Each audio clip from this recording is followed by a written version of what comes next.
মুছবে না কোনো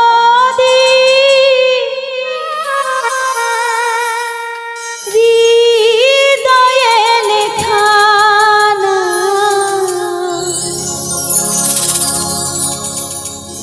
ভালোবাসি আমি যারে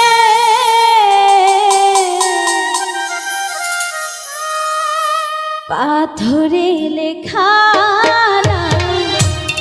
হয়তো মুছে যেতে পারে।